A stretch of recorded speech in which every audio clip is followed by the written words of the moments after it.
거룩하신 하나님 아버지, 2022년을 마무리하는 시간을 맞이하여 연말 기도주일로 불러주셔서 예배드리게 하신 은혜를 감사드립니다. 하나님 앞에 서기 부끄러운 모습이지만 구별된 시간, 구별된 장소에서 신령과 진정을 다한 예배자의 모습으로 주님 앞에 무릎 꿇길 원합니다. 주님의 임재와 말씀을 통하여 회개하고 영적 회복을 경험하는 연말 기도주일이 되게 하여 주시옵소서. 오랜 기간 코로나19로 인하여 교회와 성도들이 영적으로 힘든 시간을 보내고 있습니다. 오늘의 예배를 통하여 말씀의 영께서 모든 예배자들에게 하나님의 전신갑주를 입혀주시어 우리의 영적 상태를 점검하고 잘못된 길에서 돌이키는 시간이 되게 하여 주시옵소서. 세상과 적당히 타협하며 살고 있지는 않는지, 주님보다 세상을 더 사랑하지는 않는지, 내 생각, 내 뜻, 내 고집 내려놓고 잠잠히 주님을 바라보길 원합니다. 먼저 그 나라와 의를 구할 때 채워주심을 경험하며 살아 역사하시는 하나님의 능력을 체험케 도와주시옵소서. 이정환 목사님께서 믿음의 방패라는 주제로 말씀이 선포될 때 말씀대로 순종하길 다짐하는 은혜가 있게 하여 주시옵소서. 말씀을 통해 우리가 더 성숙해지며 말씀으로 무장하고 승리하며 나아가게 하여 주시옵소서. 이 예배를 기쁘게 흠향해 주시길 원하며 거룩하신 예수님 이름으로 기도드립니다. 아멘.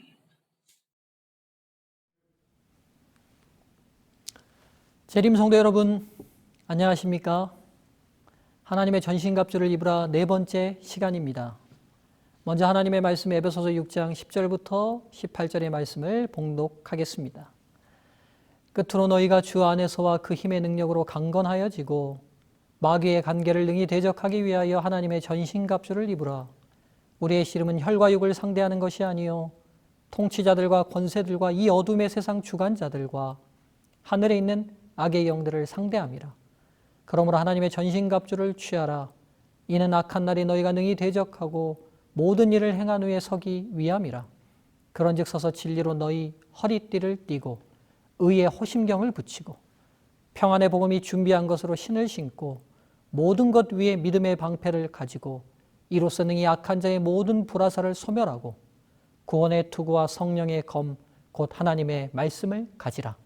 모든 기도와 간구를 하되 항상 성령 안에서 기도하고 이를 위하여 깨어 구하기를 항상 힘쓰며 여러 성도를 위하여 구하라.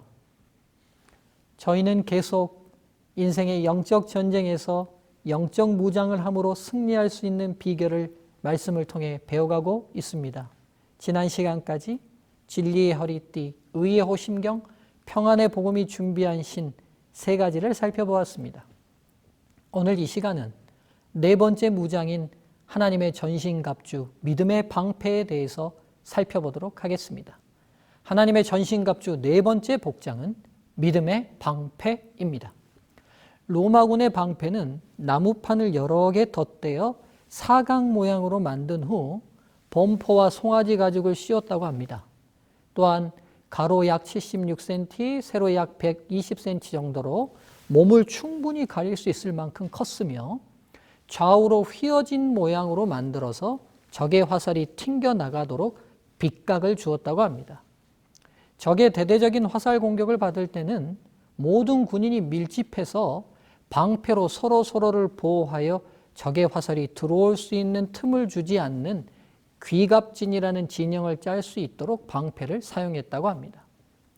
로마 군인이 전쟁에 나갈 때 피해를 입는 첫 번째는 바로 적들로부터 무수히 날아오는 화살 공격이었습니다. 특별히 단순히 화살만을 쏘는 것이 아니라 그 화살의 끝에 불을 붙여 쏘는 불화살의 공격은 위협적이었습니다.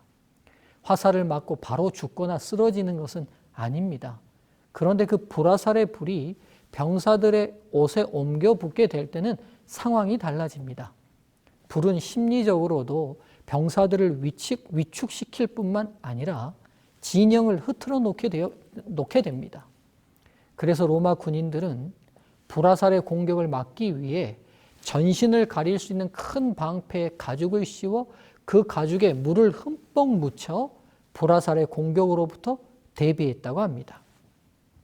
사탄이 정죄의 칼날로 우리의 양심을 찌를 때를 위해서는 의의 호심경이 필요했습니다.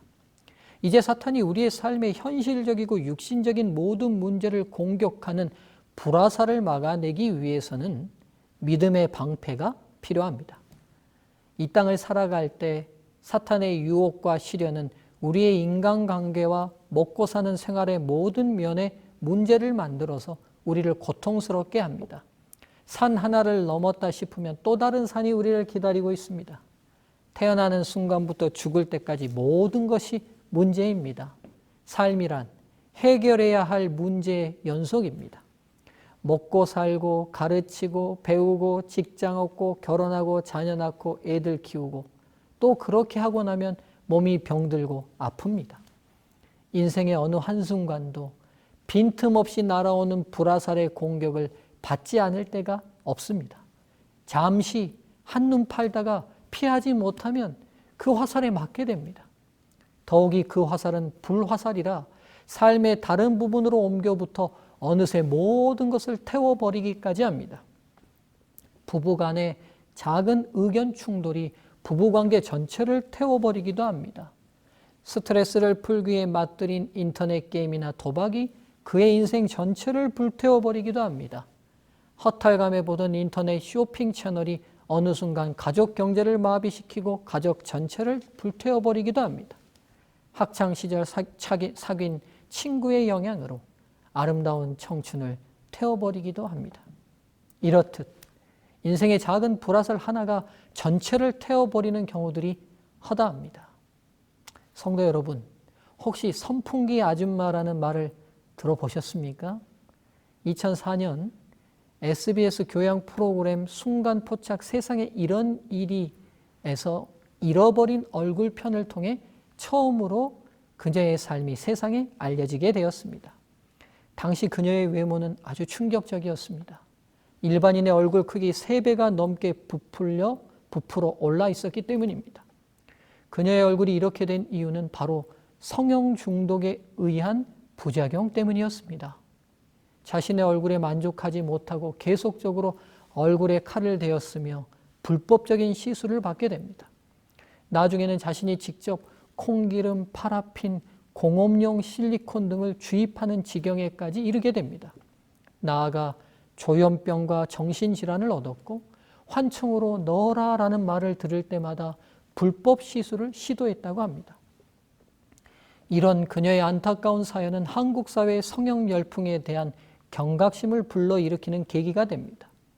이후 그녀는 새로운 삶을 위해 이물질 제거 수술을 받고 재활치료를 시작하며 많은 국민들로부터 지지와 응원을 받습니다.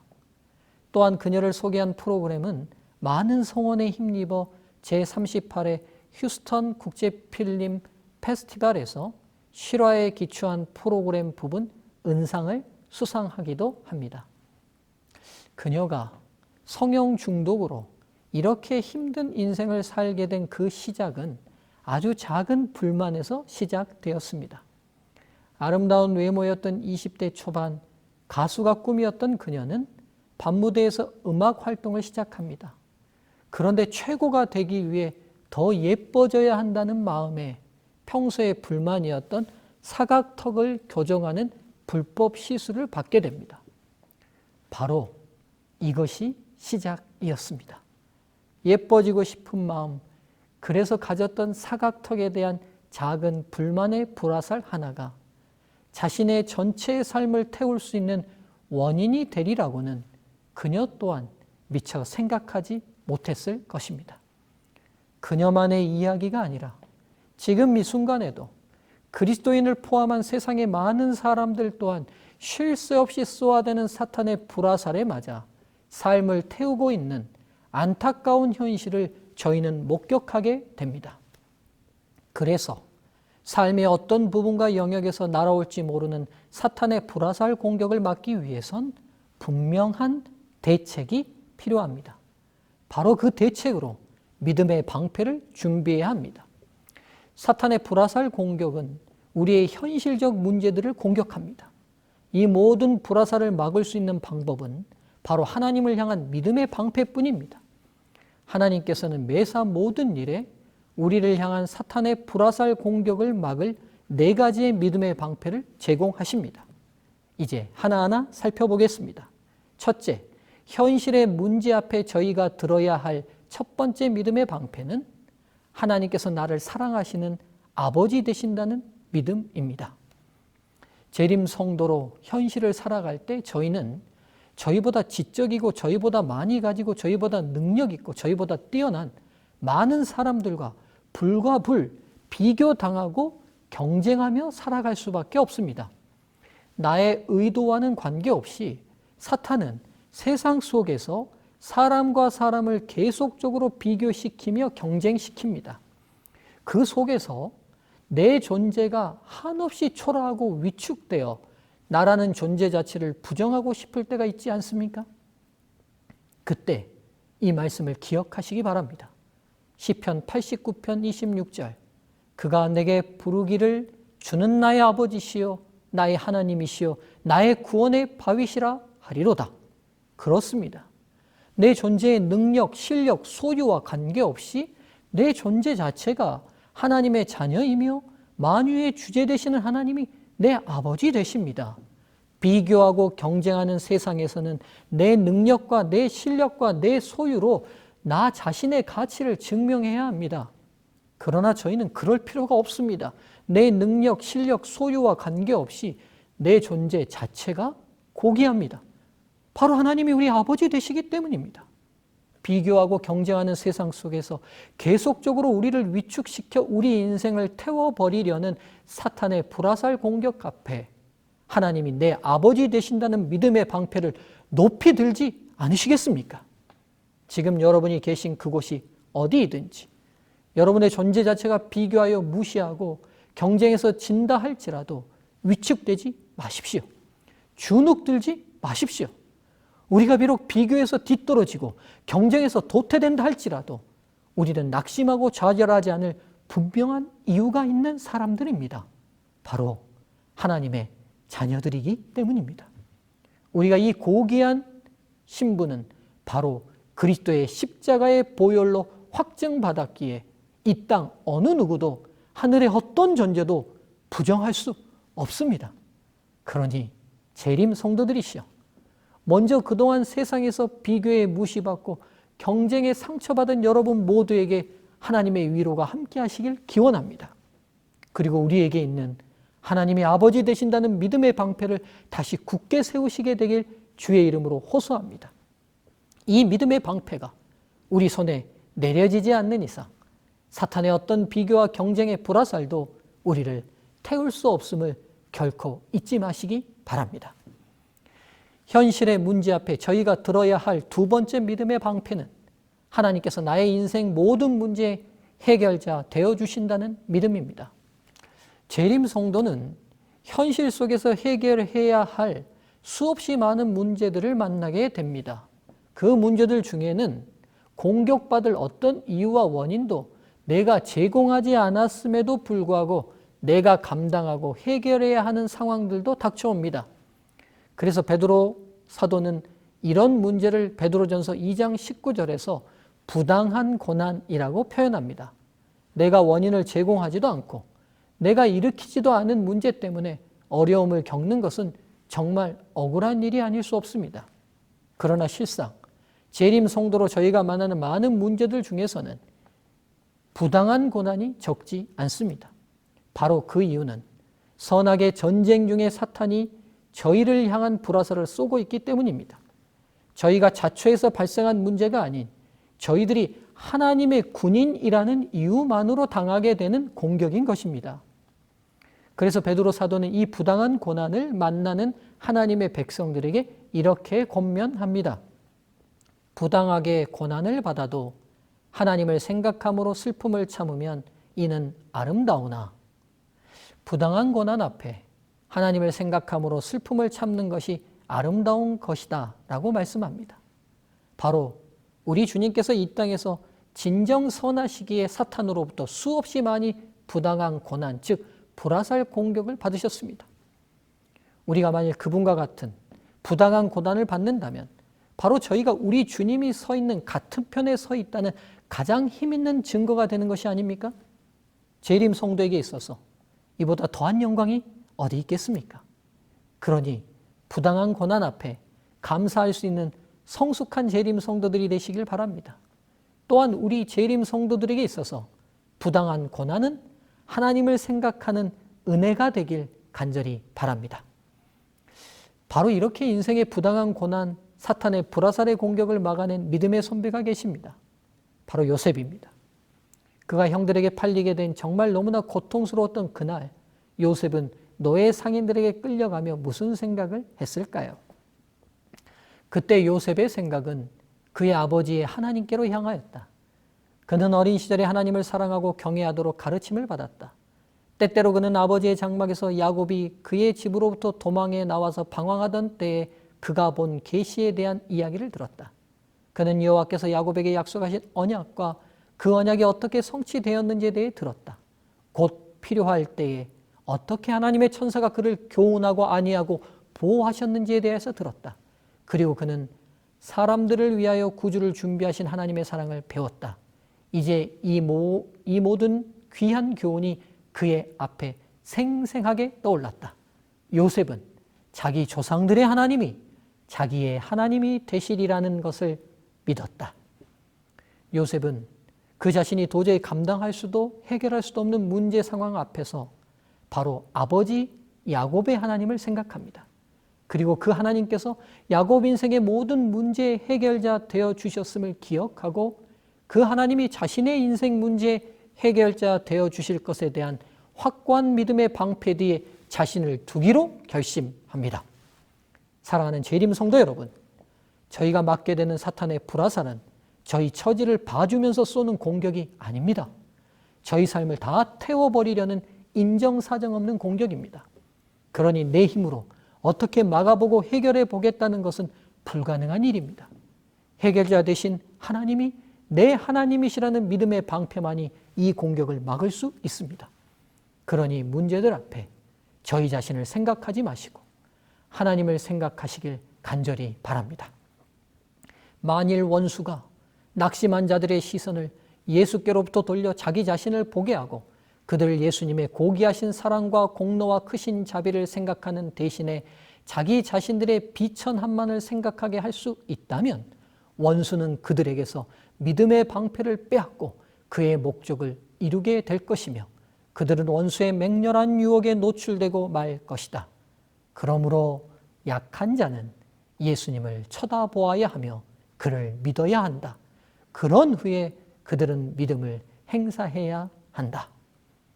재림성도 여러분, 이유를 알 수 없고 원인이 분명하지 않는 일상의 문제와 어려움이 다가올 때 이제 저희는 하나님을 생각하며 그분이 저희 인생을 붙들고 계시며 통제하고 계신다는 확고한 믿음의 방패를 세워야 합니다. 그것만이 사탄의 불화살을 막아내는 유일한 무기임을 결코 잊지 마시기 바랍니다. 현실의 문제 앞에 저희가 들어야 할 세 번째 믿음의 방패는 하나님의 말씀에 순종하는 것이 나의 행복이며 안전이라는 믿음입니다. 저희들이 당면한 인생의 문제들을 해결해가는 과정에서 불가불 선택을 할 수밖에 없습니다. 연봉 높은 직장을 선택할 것인가, 안식일을 선택할 것인가, 조건 좋은 배우자를 선택할 것인가, 신앙을 선택할 것인가, 이익되는 부정직한 관계를 선택할 것인가, 정직을 선택할 것인가 등등 많은 문제로 인한 선택의 기로에 서게 됩니다. 그 선택들은 지금 당장 저희에게 유익을 줄 수 있는 유혹을 내포하고 있습니다. 그래서 문제를 해결하기 위한 선택이 때로 저희들에게 엄청난 시험이 됩니다. 다시 요셉의 이야기로 돌아가 보겠습니다. 과연 요셉은 인생의 많은 문제들 앞에 어떤 선택을 하기로 결심하였을까요? 그가 형들에게 팔려 애굽으로 내려가는 동안 그의 마음속에 일어난 결심을 부조와 선지자를 통해 들여다볼 수 있습니다. 어떤 환경에 처하더라도 하늘 왕의 신민답게 행동하여 하나님께 충성을 다하리라는 고결한 결심으로 그의 영혼은 감동되었다. 그는 한 마음으로 하나님을 섬기며 그의 운명의 시련을 인내로 당하며 날마다 의무를 성실하게 수행하고자 하였다. 이제 노예의 운명으로 살아가야 하는 요셉은 그날 그의 영혼이 감동된 특별한 결심을 하게 됩니다. 바로 어떤 상황, 어떤 환경에서도 하나님의 뜻에 합당한 선택만을 하겠다는 것입니다. 그것이 설령 자신에게 불이익이 되고 문제를 더 어렵게 만들고 꼬이게 만든다 할지라도 말입니다. 요셉이 이렇게 결심할 수 있었던 이유가 무엇일까요? 그것은 바로 요셉은 하나님의 말씀에 순종하는 것이 자신에게 가장 유익한 선택이라는 확고한 믿음이 있었기 때문입니다. 하나님의 말씀에 순종하여 얻게 된 모든 손실과 고난의 자리가 요셉에게는 행복의 자리라는 믿음이 있었기 때문입니다. 그래서 요셉은 형들과 관계에서도 정직을 선택하고 보디발의 아내의 유혹에서도 순결을 선택하고 애굽의 왕궁에서도 성실을 선택했던 것입니다.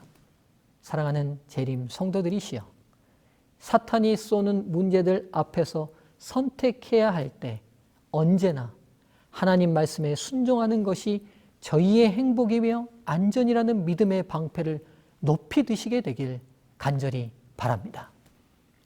현실의 문제 앞에 저희가 들어야 할 네 번째 믿음의 방패는 교회는 그리스도 안에서 한 몸이며 지체라는 믿음입니다. 로마 군인들은 불화살을 막기 위해 방패를 자신만을 위해 사용하지 않았습니다. 불화살의 공격은 한 개인만 태우는 것이 아니라 옆에 있는 병사들에게도 옮겨 붙기에 함께 방어하지 않는다면 옆 병사의 불이 언제라도 자신에게 옮겨 붙어 군대 전체로 번질 수 있는 위험이 있었습니다. 그래서 로마군은 불화살 공격을 막기 위해 귀갑진이라는 진을 형성했습니다. 앞열의 병사들이 함께 방패를 세우면 뒷열의 병사들이 자신의 방패를 들어 앞열 위를 덮어주었습니다. 이렇게 진을 형성해서 자신뿐만 아니라 모두를 함께 보호했던 것입니다.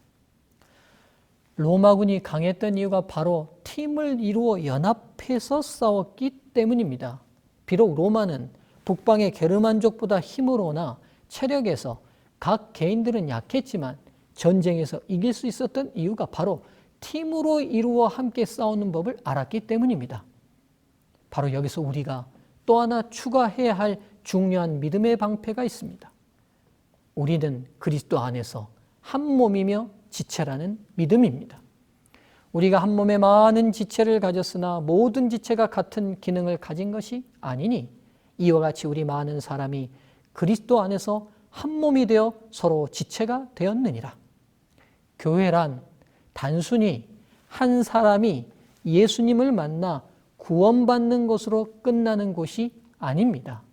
교회는 그리스도라는 몸의 일부가 되는 과정을 훈련하는 곳이며 몸의 일부가 된 지체 간에 서로 연합하여 하나가 되어가는 것을 배우는 곳이며 마침내 그리스도 안에서 한 몸, 한 지체를 이루는 곳입니다.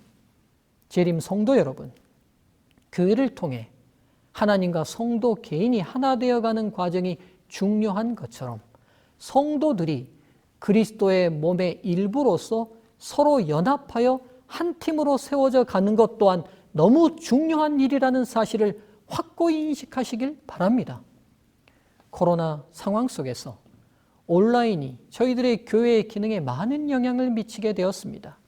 온라인을 통한 예배와 성경 공부, 교과 토의와 구역반 모임, 그리고 기도회 등 모든 사역과 활동이 성도와 성도를 그리스도 안에서 한 몸과 지체로 세워가는 유용한 도구로 활용되길 간절히 소망합니다. 교회 목회자의 설교에 만족되지 않아서 성도 간에 불편한 관계가 있어서 교회가 내 필요를 채워주지 못하기에 등등의 이유로 교회가 아닌 온라인을 통한 신앙 활동으로 교회 생활과 단절되고 멀어지는 상황이 저희들에게 일어나지 않길 간절히 소망합니다. 재림성도 여러분, 주님께서 당신의 피로 교회를 세우신 더 높은 뜻을 잊지 마시길 바랍니다.